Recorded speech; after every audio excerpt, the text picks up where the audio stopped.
સ્વાગત છે તમારું મિત્રો મારી યુટ્યુબ ચેનલ રસોઈ ઘરમાં। આજે આપણે બનાવીશું કપકેક્સ।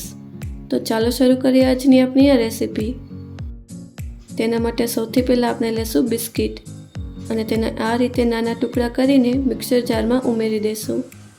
મેં અહીં ડાર્ક ફેન્ટસી બિસ્કિટ લીધેલા છે, તમે તમારી પસંદના કોઈ પણ બિસ્કિટ લઈ શકો છો। હવે તેને ઢાંકીને સારી રીતે પીસી લેવાના છે। આપણે તેને સારી રીતે પીસી લીધા છે તો તેને એક બાઉલમાં કાઢી લેશું અને તેમાં ઉમેરીશું 2 ચમચી પીસેલી ખાંડ, 1 ચમચી બેકિંગ પાવડર અને આ બધાને સારી રીતે મિક્સ કરી લેવાનું છે।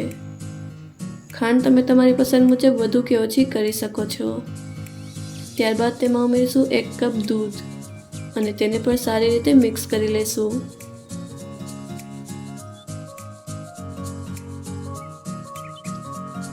હવે તેમાં ઉમેરીશું 1 પિંચ બેકિંગ સોડા અને તેની પર થોડું દૂધ ઉમેરીશું જેથી બેકિંગ સોડા એક્ટિવ થઈ જાય અને તેને પણ સારી રીતે મિક્સ કરી લેવાનું છે।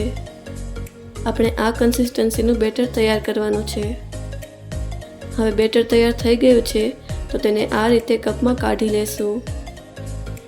મેં અહીં એક વાસણમાં થોડી રેતી ઉમેરીને તેને પ્રીહીટ થવા માટે મૂકી દીધેલું હતું, તો તેમાં એક સ્ટેન્ડ મૂકીને તેની પર એક પ્લેટ મૂકી દેશું અને તે પ્લેટ પર બધા કપ્સને મૂકી દેશું।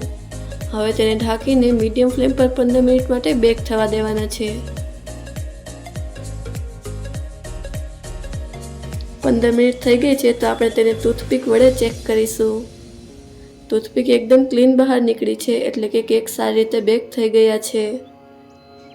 તો હવે આપણે ગેસની ફ્લેમને બંધ કરી દેવાની છે।